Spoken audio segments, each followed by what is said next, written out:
So hello everyone, मैं आपका teacher सूरज बात कर रहा हूँ यूनिमोंग से। जैसा कि बात कर रहे हैं CUET के बारे में।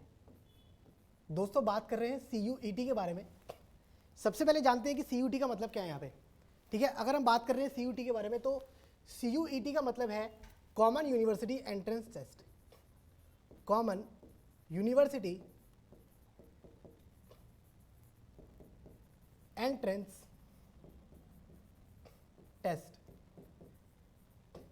ये हमारे पास कहता क्या है कि जितनी भी सारी हमारे पास कॉमन यूनिवर्सिटीज़ हैं, जैसे दिल्ली यूनिवर्सिटी हो गई हमारे पास, ठीक है, जामिया हो गई, या अलग अलग टाइप की जो यूनिवर्सिटीज़ हैं हमारे पास, उनमें क्या है बेसिकली हमें बात करनी है उनके एंट्रेंस टेस्ट के बारे में। अभी तक सबसे पहले क्या होता था कुछ सालों पहले कि आपके पास टेस्ट नहीं होता था। ठीक है, यहाँ पे क्या होता था बेसिकली बच्चों, कट ऑफ सिस्टम होता था। क्या होता था बेटा? Cut off system. Cut off system में क्या होता था कि आपके पास 12th में मार्क्स आए, आपके 12वीं में मार्क्स आए 80%, 90%, 95%, 98%, 88%, 70%, उस बेसिस पे आपको क्या मिलता था? एडमिशन। लेकिन अब यहाँ पे वो चीज़ नहीं है। अब यहाँ पे क्या हो चुका है? टेस्ट। बेसिकली अब आपके परसेंटेज से रिलेटेड बात नहीं होगी, अब होगी बात टेस्ट रिलेटेड। अगर आपने एंट्रेंस एग्जाम क्लियर करा है तो आपको एडमिशन मिलेगा, वरना नहीं मिलेगा। तो बात करेंगे कि एंट्रेंस एग्जाम कैसे क्लियर करें और इसका क्या प्रोसीजर है, और बात CUET के बारे में करेंगे, ना कि किसी और के बारे में। तो CUET का मतलब यहाँ पे common entrance university, common university entrance test. मैं बात करूँगा फिजिक्स सब्जेक्ट के बारे में। किसके बारे में? फिजिक्स 12th के बारे में। मैं आपका टीचर हूँ फिजिक्स 12th का, तो मैं बात करूँगा सिर्फ फिजिक्स 12th के बारे में।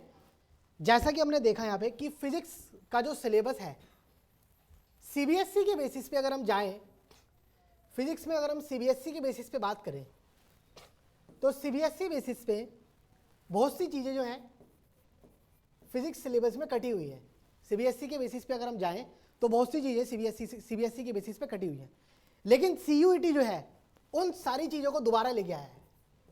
मतलब इस बार जो CUET का सिलेबस है वो फुल है।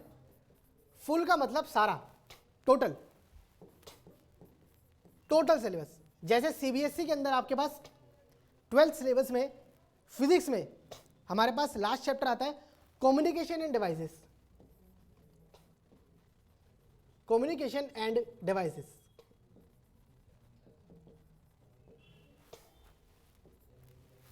जो कि आपके पास CBSE में नहीं है। लेकिन अगर हम बात करें CUET की तो CUET में ये चीज़ है। CUET में कम्युनिकेशन एंड डिवाइसेस है, जिसके अंदर सेमीकंडक्टर में कुछ चीज़ें कटी हुई हैं, लेकिन CUET में वो चीज़ है। जैसे लॉजिक गेट्स CBSE में नहीं है लेकिन CUET में है। तो वैसे अगर हम बात करें CUET की तो CUET में हमें सारा का सारा कवर अप करना है। ठीक है बच्चों, तो सबसे पहले बात करते हैं कि CUET के अंदर फिजिक्स में पूछ क्या रहा है। अगर हम बात करें CUET के अंदर तो फिजिक्स में पूछ क्या रहा है, ये बात करते हैं। अब यूनिमॉन्क्स जो है आपको एक प्लेटफॉर्म देता है तैयारी करने का बेटर वे में। कैसे बेटर वे में? मान लो कि अगर आप अभी तक कट ऑफ सिस्टम के बेसिस पे बैठे हो, ठीक है, अभी तक आप कट ऑफ सिस्टम के बेसिस पे बैठे हुए हो और आप सोच रहे हो कि भैया यहाँ पे मेरे पास 80% आ जाए, 90% आ जाए, 95% आ जाए, या फलाना और ढिमकाना, ठीक है, तो काम नहीं बनने वाला। ठीक है, तो भैया बात ऐसी है कि आपको एंट्रेंस टेस्ट जो है ना वो देना पड़ेगा, वरना प्राइवेट यूनिवर्सिटीज आपके लिए खुली हुई है, जाओ और एडमिशन ले लो। अगर आपको गवर्नमेंट यूनिवर्सिटी में एडमिशन चाहिए, किसी अच्छे बेटर कॉलेज में, कोर्सेस आपके पास BSc, BCom और BA, क्या करना पड़ेगा? एंट्रेंस टेस्ट देना पड़ेगा। अब मैं बात कर रहा हूं सिर्फ और सिर्फ साइंस साइड के बारे में, क्योंकि मैंने जैसा आपको बोला कि मैं फिजिक्स के बारे में बात करूंगा, क्योंकि मैं आपका फिजिक्स का टीचर हूं। तो फिजिक्स के बारे में अगर हम बात करें तो फिजिक्स में सबसे पहला जो चैप्टर आता है बेटा वो आता है CUET के बेसिस पे इलेक्ट्रोस्टैटिक्स। क्या आता है बच्चों? इलेक्ट्रोस्टैटिक्स। मैं नहीं जानता कि आपने 12वीं में क्या करा, मेरे को नहीं पता कि आपने 12वीं में इलेक्ट्रोस्टैटिक्स पढ़ा या नहीं पढ़ा। मेरे को नहीं पता कि 12वीं में आपने करंट इलेक्ट्रिसिटी पढ़ा या नहीं पढ़ा। जितने भी आपके पास टॉपिक्स हैं जैसे current electricity, electrostatics, magnetism and matter, then उसके बाद ऑल्टरनेटिंग करंट, ठीक है, जितने भी सारे आपके पास फिजिक्स के चैप्टर हैं जैसे ray optics, wave optics, semiconductor, atom, nuclei, communication devices. मुझे नहीं पता कि आपने पहले सीबीएसई में लास्ट ईयर में क्या पढ़ा क्या नहीं पढ़ा, या फिर जो बच्चे इस साल तैयारी कर रहे हैं मुझे नहीं पता उनके बारे में कि उन्होंने इलेक्ट्रोस्टैटिक्स पढ़ा है या नहीं पढ़ा। मैं आपसे बात करूंगा आपको बेस मान के। कहने का मतलब अगर मैं आपसे बात करूं कि इलेक्ट्रोस्टैटिक्स के बारे में, तो मैं नहीं जानता कि आपने इलेक्ट्रोस्टैटिक्स करा है या नहीं करा। तो इलेक्ट्रोस्टैटिक्स की अगर हम बात करें तो बेसिकली ये होता क्या है, ठीक है, इलेक्ट्रोस्टैटिक्स का मतलब क्या है। और अगर हम फिजिक्स में बात करें तो फिजिक्स का सबसे पहला जो चैप्टर आता है ना बेटा, वो आता है इलेक्ट्रोस्टैटिक्स। अगर हम इलेक्ट्रोस्टैटिक्स की बात करें तो अब यहां से मैं आपसे कुछ बात करना चाहूंगा, और वो बात कैसे करना चाहूंगा ये देखते हैं, ठीक है। जैसे मान लो कि आपके पास अभी तक हम पढ़ते आते थे कि हमारे पास पार्टिकल्स हैं, हमारे पास अर्थ में कई सारे पार्टिकल्स हैं, ठीक है। अब उन पार्टिकल में हमारे पास सबसे जो छोटी यूनिट होती है, सबसे छोटी यूनिट का मतलब जो कि इनविजिबल है, जिसको हम नहीं देख सकते, ठीक है, उसको बोलते हैं चार्ज। क्या बोलते हैं बेटा? चार्ज। तो हमारे पास इलेक्ट्रो का मतलब यहां पे होता है चार्ज। क्या होता है इलेक्ट्रो का मतलब? चार्ज। और अगर वही चार्ज रेस्ट पे है, रेस्ट का मतलब अगर ये चार्ज आराम फरमा रहा है, तो इसका मतलब किस फेनोमेनन के बारे में बात करेंगे? इलेक्ट्रोस्टैटिक्स के बारे में। किसके बारे में बात करेंगे? इलेक्ट्रोस्टैटिक्स के बारे में। तो मैंने आपको क्या बताया कि इलेक्ट्रोस्टैटिक्स का मतलब चार्ज एट रेस्ट। अगर मैं एक चार्ज पार्टिकल हूं और अगर मैं खड़ा हुआ हूं और मैं किसी एक पोजीशन पे रेस्ट कर रहा हूं, तो मेरे को किस फॉर्म में डाला जाएगा, किस कॉन्सेप्ट में डाला जाएगा? इलेक्ट्रोस्टैटिक्स में। ठीक है बच्चों, अब मैं बात करता हूं आगे की कि चार्ज एट रेस्ट तो हमने पढ़ लिया। यहां पे चार्ज एट रेस्ट तो हमने यहां पे बच्चों पढ़ लिया कि भाई चार्ज अगर रेस्ट पे है तो क्या बोलते हैं। अब अगर मैं बात करूं आपसे कि चार्ज के बारे में, ठीक है, तो चार्ज को सबसे पहले रिप्रेजेंट किया जाता है, चार्ज अगर रेस्ट पे है तो इलेक्ट्रोस्टैटिक्स है, ठीक है। और अगर चार्ज रेस्ट पे नहीं है, चार्ज चल रहा है, चार्ज का फ्लो है, चार्ज दौड़ रहा है, तो इसका मतलब ये कि चार्ज के बारे में अगर हम बात करें तो चार्ज क्या कर रहा है? दौड़ रहा है। तो इसका मतलब वो क्या प्रोड्यूस करेगा? करंट। क्या प्रोड्यूस करेगा? करंट। लेकिन इसके बारे में हम बात करेंगे बाद में, ठीक है। अभी बात करते हैं कि चार्ज जो है अभी दौड़ नहीं रहा है, चार्ज अभी बैठा हुआ है। चार्ज क्या कर रहा है बच्चों? चार्ज अभी बैठा हुआ है, चार्ज एट रेस्ट। अब मैं बात करूं अगर आपसे कि भैया चार्ज को रिप्रेजेंट किससे किया जाता है, तो चार्ज को रिप्रेजेंट किया जाता है आपके पास Q से। चार्ज को किससे रिप्रेजेंट किया जाता है? स्मॉल q से। हमारे इलेक्ट्रोस्टैटिक्स में जैसे जैसे हम पढ़ेंगे, न्यूमेरिकल्स में, कॉन्सेप्चुअल क्वेश्चंस में, चार्ज को रिप्रेजेंट किया गया है q से। अब आपके पास कैपिटल Q से भी रिप्रेजेंट किया गया है, या आपके पास पॉजिटिव से भी रिप्रेजेंट किया गया है, या आपके पास नेगेटिव से भी रिप्रेजेंट किया गया है। तो अलग अलग फॉर्म से रिप्रेजेंट किया गया है, लेकिन जो बेसिक मतलब है इन सब का वो क्या है? चार्ज। कि चार्ज को Q भी बोला जाता है, कैपिटल Q भी बोला जाता है, पॉजिटिव भी बोला जाता है, नेगेटिव भी बोला जाता है। अब मैं बात करूंगा कि चार्ज जो है वो बेसिकली होता किस तरीके का है। जैसे मान लो कि आपके पास मैंने क्या बोला आपको? मैंने बताया आपको कि हमारे पास मैटर है, और इस मैटर में मान लो सबसे जो छोटी यूनिट है, सबसे छोटी यूनिट हम कहते हैं एटम। क्या बोलते हैं बच्चों? एटम। एटम के बीच में हम मानते हैं यहाँ पे क्या है? न्यूक्लियस। एटम के बीच में हम यहाँ पे क्या मानते हैं बेटा? न्यूक्लियस। एटम के बीच में हमने यहाँ पे क्या माना? न्यूक्लियस। तो यहाँ पे हमारे पास एटम के बीच में न्यूक्लियस आ गया। अब न्यूक्लियस के चारों तरफ हमारे पास शेल्स बनी होती हैं। एटम के अंदर क्या बनी होती है? शेल्स। इनको हम क्या बोलते हैं? शेल्स। क्या बोलते हैं इनको हम? शेल्स। ये शेल हमारे पास किस के चारों तरफ होती है? न्यूक्लियस के चारों तरफ और एटम के अंदर। अब मैं बात कर रहा हूं चार्ज की, तो चार्ज हमारे पास इलेक्ट्रॉन के बारे में अगर हम बात करें कि जो चार्ज पार्टिकल है उसको, इलेक्ट्रॉन को चार्ज कहा जाता है। क्या बोलते हैं हम? इलेक्ट्रॉन को चार्ज कहा जाता है। जैसे हम किससे रिप्रेजेंट करते हैं? ई नेगेटिव से। किससे रिप्रेजेंट करते हैं? ई नेगेटिव से या फिर ई से। अगर हम बात करें कि ये हमारे पास एटम बना है, ये क्या बनाया मैंने? ये मैंने यहाँ पे बनाया एटम, ठीक है, ये मैंने क्या बनाया यहाँ पे, एटम बनाया। अब इस एटम के अंदर यहाँ पे बीच में क्या है, न्यूक्लियस, यहाँ पे क्या है बेटा, न्यूक्लियस, और इस न्यूक्लियस में, इस न्यूक्लियस के अंदर क्या है, न्यूक्लियॉन्स, क्या है इस न्यूक्लियस के अंदर, न्यूक्लियॉन्स।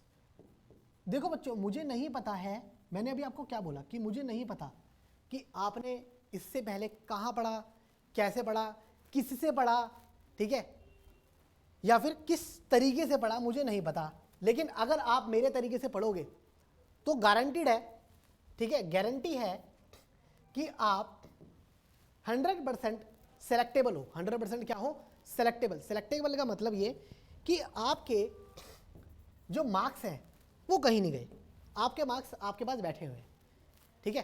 तो कहने का मतलब यहाँ पे मैंने आपको क्या बोला कि अगर मैं बात करूँ, एटम के अंदर एक बीच में न्यूक्लियस है, न्यूक्लियस के चारों तरफ आपके पास क्या है, शेल। अब शेल मैंने आपको बताया, तो इन शेल्स में क्या होंगे, इलेक्ट्रॉन्स, क्या होंगे, इलेक्ट्रॉन्स। यहाँ पे आपके पास इलेक्ट्रॉन हो सकता है, यहाँ पे आपके पास इलेक्ट्रॉन हो सकता है, ठीक है। मैंने क्या बोला कि इलेक्ट्रॉन को किससे रिप्रेजेंट करते हैं, ई नेगेटिव से, ई नेगेटिव से, बहुत बढ़िया। अब दूसरी शेल में भी आपके पास क्या हो सकता है बेटा, इलेक्ट्रॉन। इलेक्ट्रॉन को किससे रिप्रेजेंट करते हैं, ई नेगेटिव से, ई नेगेटिव से। तो यहां पे आपके पास बेसिकली हो क्या रहा है कि इलेक्ट्रॉन्स रिवॉल्व कर रहे हैं किसके चारों तरफ, न्यूक्लियस के चारों तरफ। किसके चारों तरफ, न्यूक्लियस के चारों तरफ इलेक्ट्रॉन रिवॉल्व कर रहे हैं, किसके चारों तरफ बच्चे, न्यूक्लियस के चारों तरफ। अब अगर इलेक्ट्रॉन रिवॉल्व करेंगे तो होगा क्या कि आपके पास इलेक्ट्रॉन बेसिकली सर्कुलर मोशन कर रहे हैं, किसके चारों तरफ, न्यूक्लियस के चारों तरफ। इलेक्ट्रॉन कैसा मोशन कर रहे हैं, सर्कुलर मोशन। तो यहाँ पे हम क्या लिखेंगे, दैट इलेक्ट्रॉन जो है वो एक चार्ज पार्टिकल है, क्योंकि इलेक्ट्रॉन जो है वो एटम के भी अंदर है। इलेक्ट्रॉन किसके अंदर है, एटम के भी अंदर। एटम सबसे छोटी यूनिट थी, हमने क्या बोला, atom is the smallest unit. Atom is the smallest unit.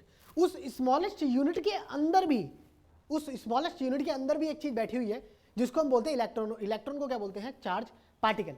अब लेकिन ये तो चार्ज पार्टिकल जो है इलेक्ट्रॉन, ये नेगेटिवली चार्ज पार्टिकल है। कहने का मतलब इस पे नेगेटिव चार्ज आ रहा है। कौन सा चार्ज आ रहा है, नेगेटिव। कौन सा चार्ज आ रहा है बच्चों, नेगेटिव।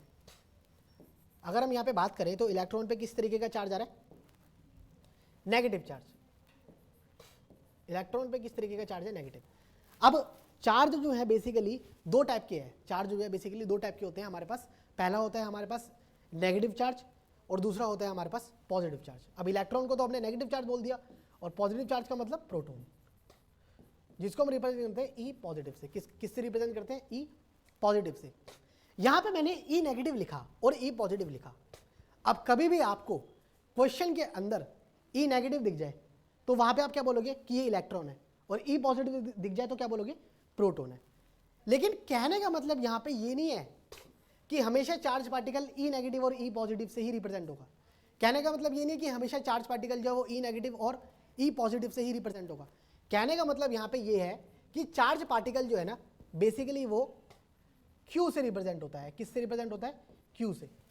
अब चार्ज पार्टिकल जो है आपके पास दर्शाता क्या है, आपको क्या दिखाता है कि अलग अलग पार्टिकल पे अलग अलग चार्ज है। जैसे इलेक्ट्रॉन पे नेगेटिव चार्ज है, प्रोटॉन पे पॉजिटिव चार्ज है। कोई दूसरा पार्टिकल आ गया, मान लो अल्फा पार्टिकल, तो अल्फा पार्टिकल कैसे पार्टिकल्स होते हैं, positively charge particle. Alpha particle कैसे पार्टिकल्स होते हैं, पॉजिटिवली चार्ज पार्टिकल। तो alpha particles are positively charged particles. Alpha particles are positively charged particles. तो बेसिकली बच्चों यहां तक आपको नोट डाउन करना है कि मैंने अभी तक आपको चार्ज के बारे में क्या बताया है, कि चार्ज क्या होता है, चार्ज कैसे रिप्रेजेंट होता है, नेगेटिव चार्ज कौन सा है, पॉजिटिव चार्ज कौन सा है। नेगेटिव चार्ज का कहने का मतलब कि ई नेगेटिव इलेक्ट्रॉन है, ई पॉजिटिव प्रोटॉन है, ठीक है। अब अगर मान लो कि आपके पास, मैं लिखता हूं, मैंने अभी आपको क्या बताया कि चार्ज पार्टिकल जो है वो क्यू से रिप्रेजेंट होता है, ठीक है। अब चार्ज को मैंने क्यू पॉजिटिव लिखा, तो क्या ये भी इलेक्ट्रॉन होगा, नहीं। इसका मतलब ये बोल रहा है आपको कि एक ऐसा चार्ज पार्टिकल जो कि पॉजिटिव नेचर है, जिसका कैसा नेचर है, पॉजिटिव। एक ऐसा चार्ज पार्टिकल जिसका कैसा नेचर है, पॉजिटिव नेचर है। अब मान लो कि आपके पास, मैं यहाँ पे क्या लिखूंगा, positively charge particle. Q plus को मैं क्या लिखूंगा, positively charge particle. Positively charge particle. अब मान लो मैंने यहां पे लिखा क्यू नेगेटिव, मैं अभी ई नेगेटिव और ई पॉजिटिव की बात नहीं कर रहा हूं, क्योंकि मैंने आपको क्या बताया कि स्पेसिफिकली हम ई नेगेटिव को इलेक्ट्रॉन से दिखाते हैं और ई पॉजिटिव को किससे दिखाते हैं बच्चों, प्रोटॉन से। अब अगर मैं चार्ज क्यू की बात करूं तो यहां पे आपके पास क्यू पॉजिटिव क्या है, पॉजिटिवली चार्ज पार्टिकल, और क्यू नेगेटिव क्या है, क्यू नेगेटिव को लिखेंगे नेगेटिवली चार्ज पार्टिकल। क्या लिखेंगे बच्चों, negatively charged particle, negatively charge particle. कहने का मतलब क्यू पॉजिटिव जो है आपके पास वो एक ऐसा चार्ज पार्टिकल है जो कि पॉजिटिव नेचर शो कर रहा है, और क्यू नेगेटिव जो है वो ऐसा चार्ज पार्टिकल है जो कि नेगेटिव नेचर शो कर रहा है। ठीक है, अब आगे अगर हम बढ़े तो आगे बढ़ने से पहले मैं उम्मीद करता हूं कि आपको अभी तक जितना मैंने बताया वो समझ आ गया होगा।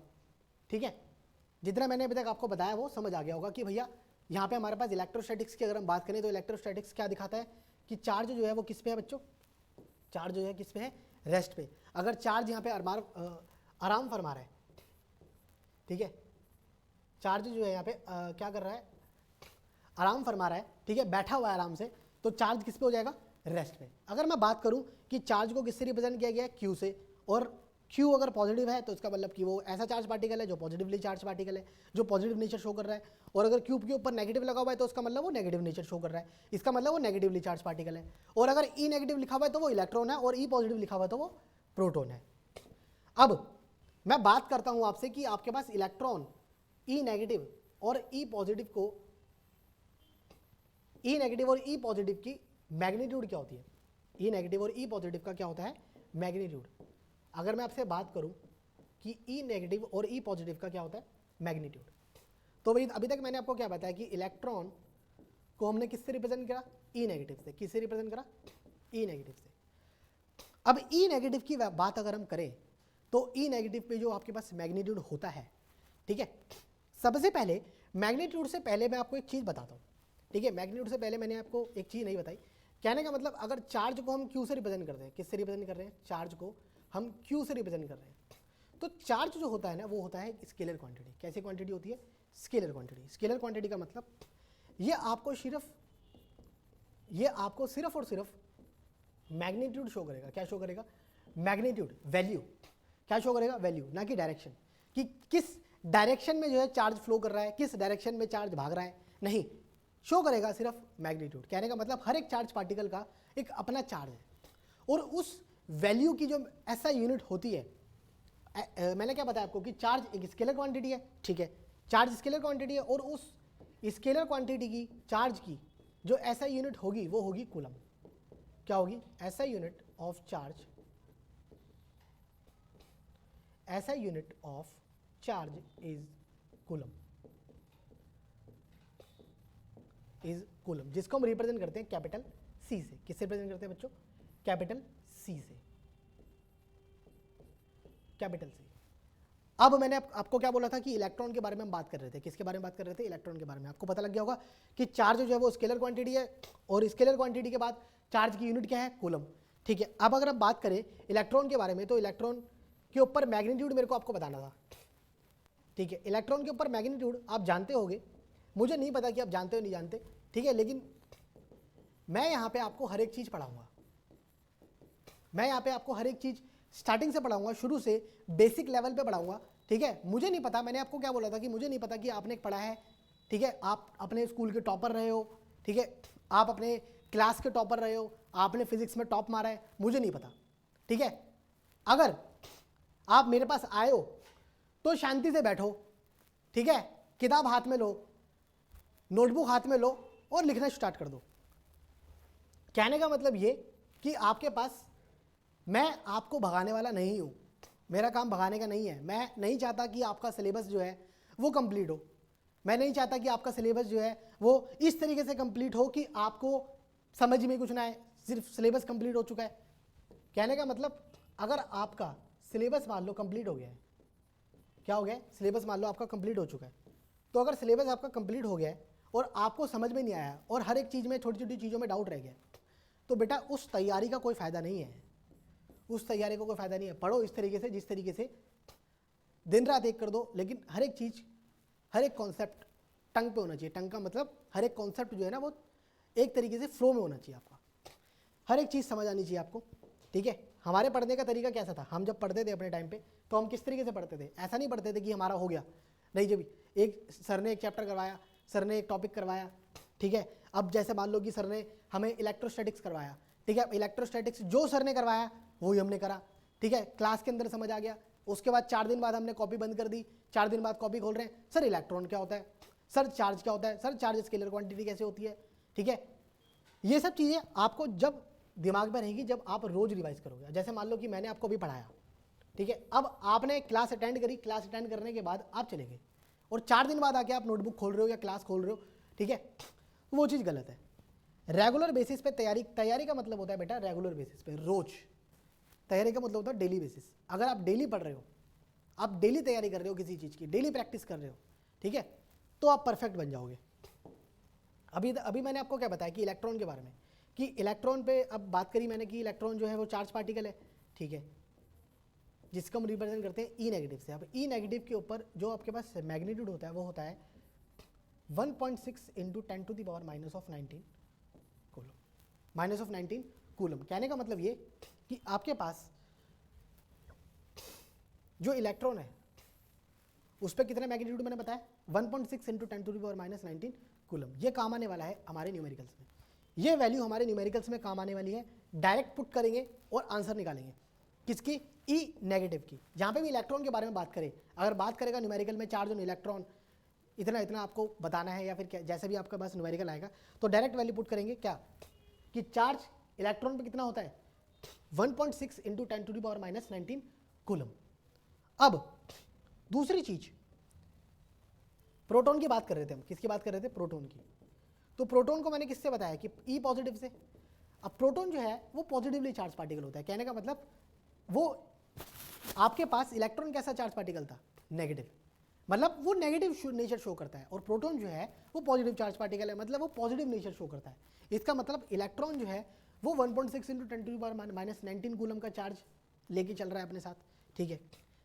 और जो प्रोटॉन है, प्रोटॉन का भी जो चार्ज होता है ना बच्चे, प्रोटॉन का भी चार्ज इलेक्ट्रॉन के चार्ज के बराबर ही होता है। कहने का मतलब 1.6 इंटू 10⁻⁻19 कूलम। दोनों का चार्ज सेम है लेकिन पार्टिकल दोनों अलग है। दोनों का चार्ज सेम है लेकिन पार्टिकल अलग है। कहने का मतलब इलेक्ट्रॉन जो है वो एक नेगेटिवली चार्ज पार्टिकल है और प्रोटॉन जो है वो एक पॉजिटिवली चार्ज पार्टिकल है। अब अगर मैं बात करूं आगे, ठीक है, ये तो हमारे पास बात हो गई चार्ज की। अब अगर मैं बात करूं कि पॉजिटिव और नेगेटिव चार्ज अगर दोनों एक साथ रख दिए जाएं, ठीक है, या अगर दोनों एक साथ कुछ दूरी पे रखे हों, या अगर दोनों एक साथ चार्ज हो। अभी जैसे मैंने आपको क्या बोला कि मान लो कि अभी आपके पास सिर्फ और सिर्फ पॉजिटिव चार्ज है। आपके पास कोई एक आपने स्फीयर लिया, ठीक है, इस स्फीयर में सारे के सारे पॉजिटिव चार्ज आपने भर दिए। आपने इस स्फीयर में सारे के सारे क्या भर दिए, पॉजिटिव चार्ज। आपने क्या भर दिए इसमें, सारे के सारे पॉजिटिव चार्ज। तो ये जो आपके पास स्फीयर है ना, ये कहलाएगा पॉजिटिवली चार्ज स्फीयर। क्या बोलेगा, क्या कहलाएगा, पॉजिटिवली चार्ज्ड स्फीयर। क्या कहलाएगा, पॉजिटिवली चार्ज्ड स्फीयर।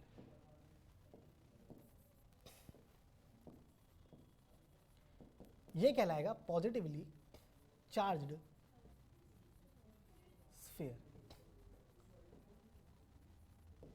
ठीक है। अब दूसरी चीज, अगर मान लो कि आपके पास एक दूसरा स्फीयर है जिसमें आपने सारे के सारे नेगेटिव चार्ज भर दिए। नेगेटिव का मतलब क्यों नेगेटिव, नेगेटिव का मतलब क्यों नेगेटिव, ठीक है। नेगेटिव का मतलब क्या लिखा मैंने, क्यों नेगेटिव। मतलब अब यहाँ पे इलेक्ट्रॉन की बात नहीं कर रहा हूँ, यहाँ पे मैं प्रोटॉन की बात नहीं कर रहा हूँ, यहाँ पे बात कर रहा हूँ एक ऐसा चार्ज जो कि नेगेटिव नेचर शो कर रहा है। अभी सिर्फ मैंने क्या बोला कि इलेक्ट्रॉन पे मैग्नीट्यूड होता है 1.6 इंटू 10⁻⁻19 कूलम, लेकिन हर एक नेगेटिव चार्ज पे नहीं होता है। कहने का मतलब सिर्फ इलेक्ट्रॉन पे ही 1.6 इंटू 10⁻⁻19 कूलम होता है, ठीक है। सिर्फ इलेक्ट्रॉन पे ही होता है ये चार्ज, हर एक नेगेटिव पार्टिकल, हर एक नेगेटिव चार्ज पार्टिकल पे नहीं होता। हर एक नेगेटिव चार्ज पार्टिकल का अलग चार्ज होता है, ठीक है। हर एक पॉजिटिव चार्ज पार्टिकल का अलग चार्ज होता है। अब मैंने क्या बोला कि अगर आपने किसी एक स्फीयर में सारे के सारे पॉजिटिव चार्ज भर दिए तो उसको मैंने क्या बोला, पॉजिटिवली चार्ज पार्टिकल। अब किसी स्फीयर में मैंने सारे के सारे नेगेटिव चार्ज भर दिए तो मैंने उसको क्या बोला, नेगेटिवली चार्ज स्फीयर। क्या बोला मैंने उसको, नेगेटिवली चार्ज्ड स्फीयर, मैंने उसको क्या बोला, negatively charge sphere, negatively charge sphere. अब मेरे पास तो ये दोनों चीज़ें अलग अलग है। कहने का मतलब, अगर मान लो कि मैंने अभी आपको क्या बोला कि भैया आपके पास एक स्फीयर ऐसा है जिसमें सारे के सारे पॉजिटिव चार्ज हैं, ठीक है, और एक स्फीयर ऐसा है जिसमें सारे के सारे नेगेटिव चार्ज हैं। एक स्फीयर ऐसा है जिसमें सारे पॉजिटिव चार्ज हैं और एक स्फीयर ऐसा है जिसमें सारे नेगेटिव चार्ज हैं।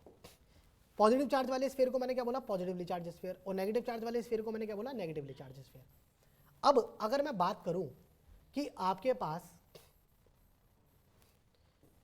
दोनों चार्ज एक साथ आ जाए, कहने का मतलब पॉजिटिव चार्ज भी एक साथ आ जाए और नेगेटिव चार्ज भी एक साथ आ जाए। अब मान लो आपके पास पॉजिटिव चार्ज है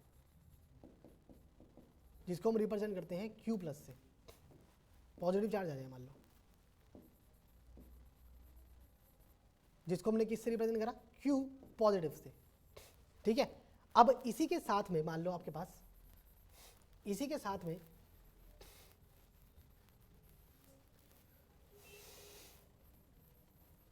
एक नेगेटिव चार्ज पार्टिकल भी आ जाए। कौन सा चार्ज पार्टिकल आ जाए, नेगेटिव चार्ज पार्टिकल, ठीक है। इसी के साथ में आपके पास मान लो एक नेगेटिव चार्ज पार्टिकल आ जाए,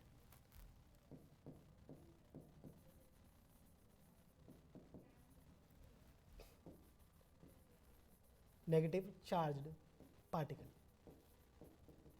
जिसको हमने किससे प्रेजेंट करा, Q नेगेटिव से, Q नेगेटिव से। अब हो क्या रहा है, मैंने यहाँ पे पॉजिटिव चार्ज अलग लिया है, नेगेटिव चार्ज अलग लिया है।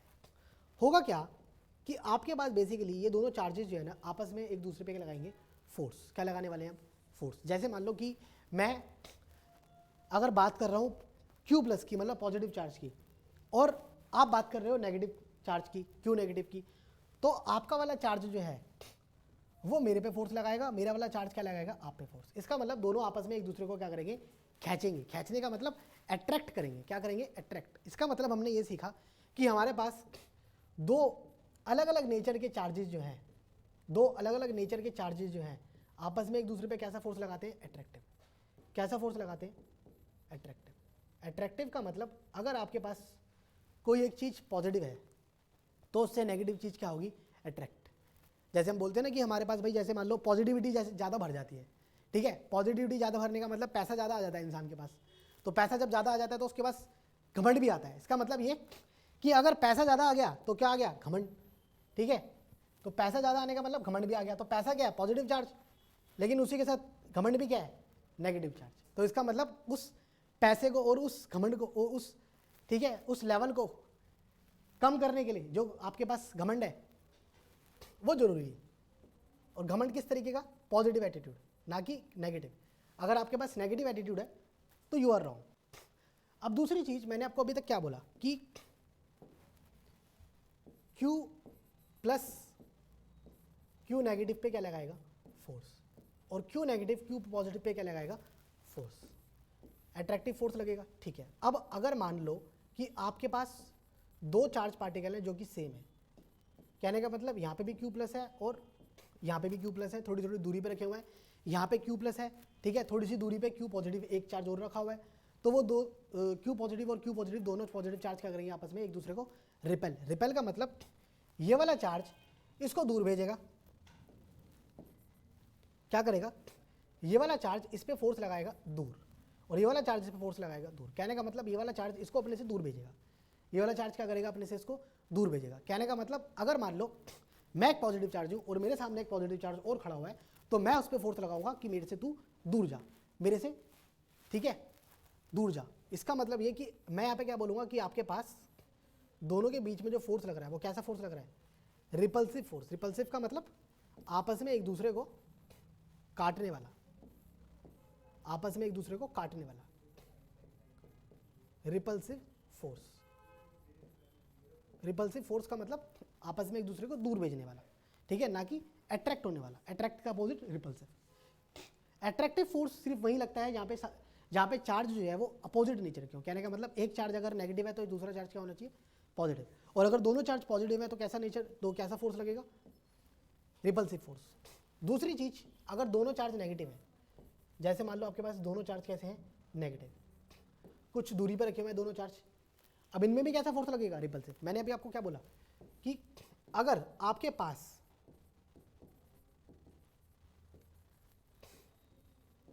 दो चार्ज पार्टिकल हैं जो कि एक चार्ज पार्टिकल पॉजिटिव है, एक चार्ज पार्टिकल नेगेटिव है।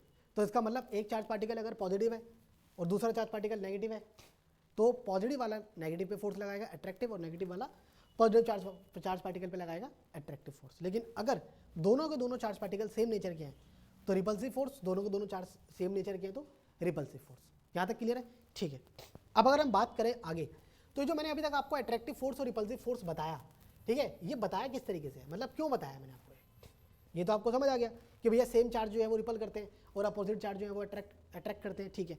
लेकिन अगर हम बात करें, ठीक है, कि मैंने अभी तक आपको बताया कि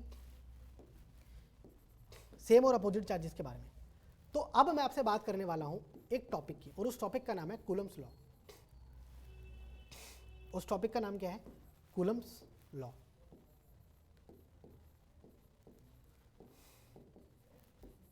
उस टॉपिक का नाम क्या है? कूलम्स लॉ, ठीक है। अब ये कूलम्स लॉ क्या कहता है? कहने का मतलब एक हमारे पास साइंटिस्ट थे जिनका नाम था कूलम। अब उन्होंने क्या दिया, उन्होंने अभी तक मैंने आपको क्या बताया कि पॉजिटिव चार्ज जो है पॉजिटिव चार्ज को रिपेल करेगा, नेगेटिव चार्ज को रिपेल करेगा, लेकिन पॉजिटिव और नेगेटिव में आपस में कैसा फोर्स लगेगा? Attractive force. तो यहाँ पे अगर हम यही बात करें कि कूलम्स लॉ के बारे में अगर हम बात करें तो कूलम्स लॉ क्या बताता है हमें, ठीक है, कि अगर मान लो कि आपके पास एक चार्ज पार्टिकल है पॉजिटिव, कैसा चार्ज पार्टिकल है? Positive charge particle. दूसरा चार्ज पार्टिकल है नेगेटिव चार्ज पार्टिकल। कैसा चार्ज पार्टिकल है? Negative charge particle. एक चार्ज पार्टिकल था पॉजिटिव और दूसरा चार्ज पार्टिकल था नेगेटिव। ये दोनों चार्ज पार्टिकल जो हैं कुछ दूरी पे रखे हुए हैं। कहाँ रखे हुए बेटा? कुछ दूरी पे। दूरी का मतलब कुछ डिस्टेंस पे इनको प्लेस किया गया है। कहने का मतलब Q पॉजिटिव और Q नेगेटिव के बीच का जो डिस्टेंस है वो कितना है? R। मैंने क्या लिया है? दोनों के बीच का डिस्टेंस R। अब अगर मैंने दोनों नेगेटिव और पॉजिटिव चार्जेस के बीच का डिस्टेंस R ले लिया है तो इससे क्या होगा? अब मैं यहाँ पे बता सकता हूँ कि दोनों के बीच में जो फोर्स है उसकी वैल्यू मैं कैलकुलेट कर सकता हूँ। अभी तक तो आपने ये बताया कि सर इन दोनों के बीच में जो फोर्स लगेगा वो लगेगा अट्रैक्टिव फोर्स। कैसा फोर्स लगेगा? Attractive force. और या फिर हम कह सकते हैं और फोर्स ऑफ अट्रैक्शन और फोर्स ऑफ अट्रैक्शन। अब Q पॉजिटिव हो गया और क्या हो गया? Q नेगेटिव, ठीक है। अब मेरे को यहां पे फोर्स की वैल्यू निकालनी है, तो फोर्स को हम रिप्रेजेंट करते हैं FC से। FC का मतलब यहां पे क्या है? Coulomb's force. क्या है यहां पे FC का मतलब? Coulomb's force. दो चार्जेस के बीच में जो अट्रैक्टिव फोर्स लग रहा हो चाहे रिपल्सिव फोर्स लग रहा हो। रिपल्सिव फोर्स कब लगेगा? जब मैं यहाँ पे Q नेगेटिव की जगह क्या कर दूंगा? Q पॉजिटिव, क्योंकि दोनों फिर क्या हो जाएंगे? पॉजिटिव। या फिर मैं Q पॉजिटिव की जगह क्या कर दूंगा? Q नेगेटिव, फिर दोनों कैसे हो जाएंगे? Negative charge particle. फिर यहाँ पे मैं क्या लिखूंगा? रिपल्सिव फोर्स या फिर फोर्स ऑफ रिपल्शन। लेकिन अभी दोनों चार्ज अपोजिट नेचर के हैं तो मैंने क्या लिखा? Attractive force. दोनों के बीच का डिस्टेंस कितना है? R। मुझे क्या निकालना है? फोर्स की वैल्यू। अभी तक मैंने आपको बताया फोर्स का नाम, अब मैं इसकी वैल्यू निकालूंगा, ठीक है। अगर हम कूलम्स लॉ की बात करें और कूलम्स लॉ की स्टेटमेंट देखें तो स्टेटमेंट के हिसाब से ये कहता है कि जो आपके पास फोर्स लगता है दो चार्जेस के बीच में वो प्रोपोर्शनल होता है, वो डायरेक्टली प्रोपोर्शनल होता है दोनों चार्जेस के प्रोडक्ट के। दोनों चार्जेस के किसके? प्रोडक्ट के। मतलब मान लो कि अगर आपके पास ये Q1 पॉजिटिव है और ये Q2 क्या है? नेगेटिव। Q1 क्या है? पॉजिटिव और Q2 क्या है? नेगेटिव। तो दोनों चार्जेस के मैग्नीट्यूड के प्रोडक्ट के, Q1 और Q2, Q1 इंटू Q2, ठीक है। इसको मान लेते हैं इक्वेशन 1। दूसरी चीज, अब यही वाला फोर्स जो है FC, ये वाला जो फोर्स है FC, वो डायरेक्टली प्रोपोर्शनल, वो इन्वर्सली प्रोपोर्शनल होता है किसके? इनके बीच के डिस्टेंस के। कहने का मतलब आपके पास मैंने अभी आपको क्या बताया कि Q1 और Q2 के प्रोडक्ट के बीच में, ठीक है, फोर्स डायरेक्टली प्रोपोर्शनल है Q1 और Q2 के। फोर्स इन्वर्सली प्रोपोर्शनल होगा किसके? इन दोनों के स्क्वायर के डिस्टेंस के। कहने का मतलब force is inversely proportional to R square. Force is inversely proportional to R square. इसको हमने मान ली इक्वेशन 2। क्या मान ली? इक्वेशन 2। अब हम इन दोनों इक्वेशन को क्या कर देंगे बच्चे? कंबाइन। अगर हम इन दोनों इक्वेशन को कंबाइन कर दें तो होगा क्या? Combining both the equation, combining both equations, combining both equations. तो इसका मतलब ये कि आपके पास लेफ्ट हैंड साइड में तो FC आएगा, मतलब कूलम्स फोर्स, ठीक है। Coulomb's force is directly proportional to Q1 Q2 by R square. तो यहाँ पे हमारे पास ये एक जनरल फॉर्मूला आ गया है, लेकिन इसमें एक दिक्कत है, और वो दिक्कत क्या है? वो दिक्कत ये है कि हमारे पास यहाँ पे एक प्रोपोर्शनैलिटी का साइन आ रहा है जिसे हमें हटाना है, क्योंकि अगर प्रोपोर्शनैलिटी का साइन आएगा तो हम न्यूमेरिकल सॉल्व नहीं कर पाएंगे, हम फोर्स की वैल्यू कैलकुलेट नहीं कर पाएंगे दोनों चार्जेस के बीच में। तो हमें क्या करना पड़ेगा? हमें दोनों चार्जेस के बीच में ये फोर्स जो हमारे पास प्रोपोर्शनैलिटी का साइन आ रहा है इसको हटाना पड़ेगा। अभी हटाने से क्या होगा?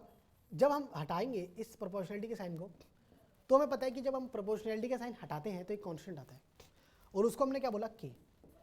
F C is equal to K Q1 Q2 by R square. F C is equal to Q1 Q2 by R square. ये के क्या है? यहाँ पे के है कांस्टेंट, और किस तरीके का कांस्टेंट है इसके बारे में अभी हम बात करेंगे।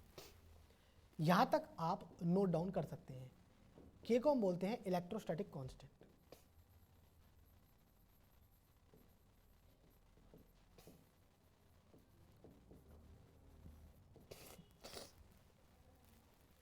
के को हमने क्या बोला? Electrostatic constant. के को हमने क्या बोला? Electrostatic constant.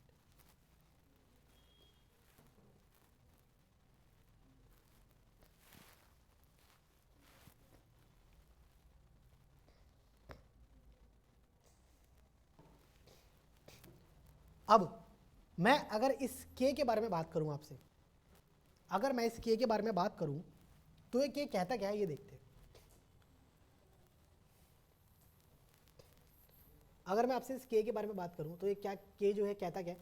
अभी तक आपने देखा कि जो फॉर्मूला आया वो आया F C is equal to K Q1 Q2 by R square. मतलब अगर आपको दो चार्जेस दे रखे हो और उनके बीच का कुछ डिस्टेंस दे रखा हो, दो आपको चार्जेस दे रखे हो Q1 Q2 से कुछ दूरी पे है, और वो दूरी क्या है? R।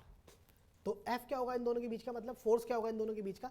अब ये Q1 Q2 कुछ भी हो सकते हैं। मान लो अगर अब ये Q1 पॉजिटिव भी हो सकता है, नेगेटिव भी हो सकता है, Q2 भी पॉजिटिव हो सकता है, नेगेटिव हो सकता है, दोनों सेम हो सकते हैं, दोनों अपोजिट हो सकते हैं। हमें सिर्फ बात करनी है फोर्स की। तो फोर्स की जो वैल्यू निकलेगी वो निकलेगी के Q1 Q2 by R square. अभी हमने देखा कि ये फॉर्मूला कैसे आया।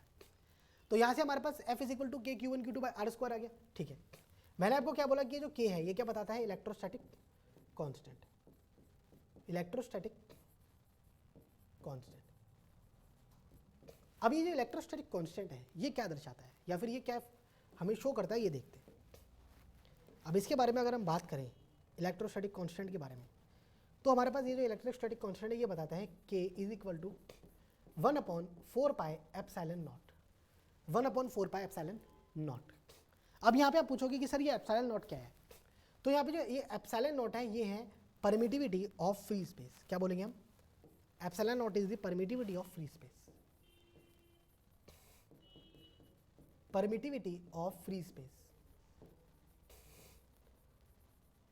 फ्री स्पेस का मतलब जहाँ पे कोई भी मीडियम ना हो आपके पास। फ्री स्पेस का मतलब जहाँ पे कोई मीडियम ना हो, या फिर आप ऐसा कह सकते हो कि मैंने अभी तक आपको एप्सिलॉन नॉट क्या बताया? Permittivity of free space. अब इस एप्सिलॉन नॉट की भी कुछ वैल्यू होती है, और वो एप्सिलॉन नॉट की वैल्यू होती क्या है ये देखते हैं। एप्सिलॉन नॉट की वैल्यू होती है 8.85 इंटू 10⁻⁻12। हमारे पास ये न्यूमेरिकल वैल्यू है एप्सिलॉन नॉट की। किसकी? एप्सिलॉन नॉट की वैल्यू होती है 8.85 इंटू 10⁻⁻12। लेकिन अगर हम उसके अलावा बात करें कि एप्सिलॉन नॉट से पहले, तो हमने अभी तक फोर्स निकाला F is equal to K Q1 Q2 by R square. अब आपको सबको पता है कि फोर्स की यूनिट क्या है? फोर्स की यूनिट है न्यूटन। क्या होती है फोर्स की यूनिट? न्यूटन। अब मेरे पास मैंने क्या बताया कि इलेक्ट्रोस्टैटिक कांस्टेंट आया था जिसे हमने किससे रिप्रेजेंट करा था? के से। किससे रिप्रेजेंट करा था? के से। अब इस के की भी कोई यूनिट होनी चाहिए। ठीक है, तो इस के की यूनिट निकालते हैं। यूनिट आप इस के की यहीं से निकाल सकते हो। कैसे? मान लो फोर्स जो है आपके पास न्यूटन है, मीटर आपके पास आर किस में हो जाएगा? मीटर में। तो यहाँ पे आप आर स्क्वायर है तो क्या हो जाएगा? Metre square. आर स्क्वायर को इधर ले जाओ तो Newton metre square. Q1 Q2 मैंने आपको क्या बताया था कि Q की जो ऐसा यूनिट होती है वो क्या होती है? कूलम। Q की ऐसा यूनिट क्या होती है? कूलम। तो इसका मतलब Q1 और Q2 मतलब ये भी कूलम हो जाएगा और ये भी कूलम, तो दोनों का स्क्वायर मतलब कूलम स्क्वायर। तो इसका मतलब कूलम स्क्वायर नीचे आ जाएगा। इसका मतलब के की जो यूनिट आई वो आई आपके पास क्या, newton metre square per coulomb square, newton metre square per coulomb square, newton metre square per coulomb square किसकी यूनिट है, के की। अब इसी के की यूनिट से आप इस एप्सिलॉन नॉट की यूनिट निकाल सकते हो। कैसे निकालोगे, मान लो कि आपके पास ये एप्सिलॉन नॉट था, एप्सिलॉन नॉट की वैल्यू निकालनी है, यूनिट निकालनी है, तो हमारे पास वैल्यू क्या थी 8.85 इंटू 10⁻⁻12। यूनिट क्या होगी इसकी, यूनिट होगी एप्सिलॉन नॉट को इधर लेके जाएंगे और के को हम नीचे लेके जाएंगे, तो के की जो यूनिट होगी उसका रेसिप्रोकल कर देंगे। कहने का मतलब newton inverse metre raise to power -2 coulomb raise to power coulomb raise to power 2, मतलब कूलम स्क्वायर। क्या आ जाएगा, कूलम स्क्वायर। ये किसकी यूनिट आ गई हमारे पास, ये आ गई हमारे पास एप्सिलॉन नॉट की यूनिट। इसकी वैल्यू क्या थी 8.85 इंटू 10⁻⁻12। अब इसकी वैल्यू को जब आप एप्सिलॉन नॉट में पुट करोगे तो आपको जो के की वैल्यू मिलेगी वो मिलेगी 9 into 10⁻9 Newton metre square per coulomb square. तो हमारे पास ये जो दोनों वैल्यूज आई हैं, हमारे पास ये वाली जो दो वैल्यूज आई हैं, कौन कौन सी वैल्यूज, ये देखते हैं। ये तो परमिटिविटी ऑफ फ्री स्पेस थी एप्सिलॉन नॉट, ठीक है। हमने एप्सिलॉन नॉट की वैल्यू कहाँ पुट करी, एप्सिलॉन नॉट की वैल्यू थी 8.85 इंटू 10⁻⁻12। यूनिट क्या थी हमारे पास, कूलम स्क्वायर पर न्यूटन मीटर स्क्वायर, पर न्यूटन मीटर स्क्वायर। तो ये दोनों वैल्यू जो है आपके पास इंपॉर्टेंट है। पहली वैल्यू एप्सिलॉन नॉट की और दूसरी वैल्यू के की। अब के की जो वैल्यू है, के की वैल्यू क्या है, के क्या है आपके पास, इलेक्ट्रोस्टैटिक कांस्टेंट। तो इलेक्ट्रोस्टैटिक कांस्टेंट की वैल्यू मैंने क्या निकाली 9 into 10⁻9 Newton metre square per coulomb square, ठीक है। और यहाँ पे मैंने एप्सिलॉन नॉट की वैल्यू भी मुझे पता थी, ठीक है। अब ये एप्सिलॉन नॉट की वैल्यू जो है, ठीक है, ये मुझे कैसे पता, मान लो कि अगर आपके पास एप्सिलॉन नॉट है, ठीक है, मैंने आपको बोला कि भैया मैं बात कर रहा हूँ अभी फ्री स्पेस की। अब मान लो वहाँ पे कोई मीडियम आ जाए, ठीक है, इन दोनों चार्ज पार्टिकल को मैंने उठा के, इन दोनों चार्ज पार्टिकल को मैंने उठाया और किसी मीडियम में पुट कर दिया, कहाँ रख दिया, किसी मीडियम में। तो जब मैं दोनों चार्ज पार्टिकल्स को किसी मीडियम में पुट करूँगा तो आपके पास ये जो परमिटिविटी होती है ना बेटा, मैंने अभी आपको क्या बोला कि ये जो परमिटिविटी होती है, ये परमिटिविटी क्या शो करती है कि जो दोनों चार्ज पार्टिकल के बीच में फोर्स लग रहा है, जो दोनों चार्ज पार्टिकल के बीच में फोर्स लग रहा है, उस फोर्स को अपोज करती है। क्या करती है, उस फोर्स को अपोज करती है। कहने का मतलब अगर मान लो कि आपके पास Q1 और Q2 को मैंने किसी मीडियम में रख दिया, कहाँ रख दिया, किसी मीडियम में। अगर Q1 और Q2 को मैंने किसी मीडियम में रख दिया तो दोनों चार्ज पार्टिकल जो हैं आपस में किसी मीडियम में रख दिया, तो अब ये एप्सिलॉन नॉट की जो वैल्यू है ये क्या बन जाएगी, एप्सिलॉन। क्या बन जाएगी, एप्सिलॉन। नॉट हमेशा यूज़ करते हैं फ्री स्पेस के लिए, किसके लिए, फ्री स्पेस के लिए। अगर मान लो कि आपके पास फ्री स्पेस नहीं है तो जो के की वैल्यू है, के की वैल्यू चेंज हो जाएगी। कैसे चेंज होगी, अभी तक आपके पास के की वैल्यू मैंने क्या बताई कि 4π1/4π एप्सिलॉन नॉट। ये जो एप्सिलॉन नॉट था ये था फ्री स्पेस के लिए, जहाँ पे कोई मीडियम नहीं था। अब इन दोनों चार्ज पार्टिकल को उठा के मैंने मीडियम में रख दिया।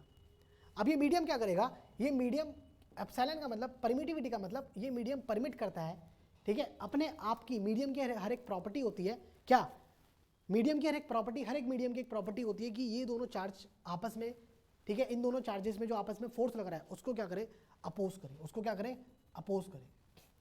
अपोज का मतलब उनमें ऑब्स्ट्रक्शन पैदा करे, ठीक है, रुकावट पैदा करे उनको आपस में मिलने से, या फिर आपस में उनके फोर्स लगने से क्या करे, रुकावट पैदा करे। तो हुआ क्या, अभी तक ये चार्ज पार्टिकल फ्री स्पेस में थे या फिर एयर में थे, तो मैंने क्या यूज करा, एप्सिलॉन नॉट। अब ये चार्ज पार्टिकल मीडियम में आ गए हैं, मान लो वाटर में आ गए, ठीक है, मीडियम में आ गए या फिर कि वाटर में या फिर किसी मीडियम में। तो मान लो अगर ये चार्ज पार्टिकल अब मीडियम में आए, ठीक है, तो होगा क्या आपके पास यहाँ पे कि जो चार्ज पार्टिकल है इनकी एप्सिलॉन नॉट की वैल्यू चेंज हो जाएगी। अब क्या हो जाएगी, एप्सिलॉन। तो मैं यहाँ पे के की जगह 1/4π एप्सिलॉन नॉट में क्या पुट करूँगा, एप्सिलॉन। और यहाँ पे अब एप्सिलॉन नॉट नहीं रहेगा और उसकी वैल्यू ये नहीं रहेगी, उसकी वैल्यू होगी कुछ और वो आपको दी होगी न्यूमेरिकल में। कहने का मतलब जिस तरीके का न्यूमेरिकल होगा, जिस तरीके का कॉन्सेप्चुअल न्यूमेरिकल होगा, उस तरीके से आपको यहाँ पे मीडियम के परमिटिविटी की आपको क्या दे रखी होगी, वैल्यू। जैसे ही आपको मीडियम के परमिटिविटी की वैल्यू मिल जाएगी, वैसे ही आप के की वैल्यू पुट कर सकते हो, 4 पाई एप्सिलॉन डाल के के की वैल्यू निकाल सकते हो। और अगर के की वैल्यू आ जाएगी तो आपके पास चार्ज की वैल्यू दे रखी होगी, दोनों के बीच का डिस्टेंस दे रखा होगा, के की वैल्यू पुट करो, क्या निकालो, फोर्स। तो मैं उम्मीद करता हूँ कि यहाँ तक जितना मैंने आपको पढ़ाया, यहाँ तक जो भी मैंने आपको पढ़ाया इलेक्ट्रोस्टैटिक्स के बारे में, कूलम्स लॉ के बारे में, चार्जेस के बारे में, इलेक्ट्रॉन्स के बारे में, प्रोटॉन्स के बारे में, वो आपको मुझे लगता है कि समझ आ गया होगा। अगर नहीं आया है तो दोबारा जाएं और इस वीडियो को दोबारा से देखें, क्योंकि ये जो हमारे पास लेक्चर है, ये वाला जो हमारे पास सेशन हुआ है, ये बहुत इंपॉर्टेंट सेशन है बेटा, ये बहुत इंपॉर्टेंट सेशन है। मैं अभी आपको क्या बता रहा था,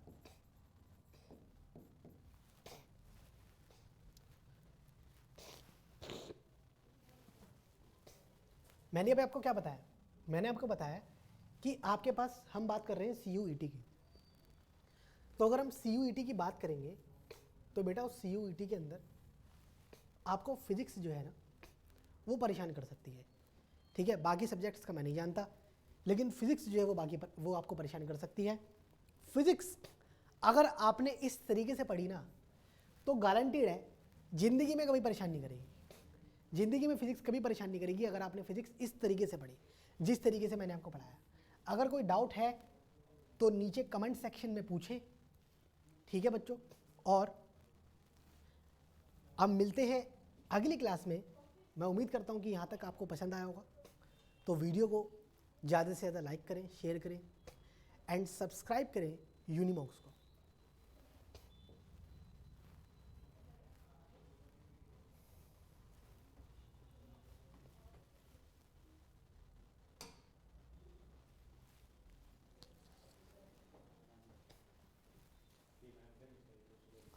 दिख रहे थे, आप पढ़ रहे थे यहाँ से, अच्छा कुछ और, अच्छा दूसरा सब्जेक्ट, अच्छा।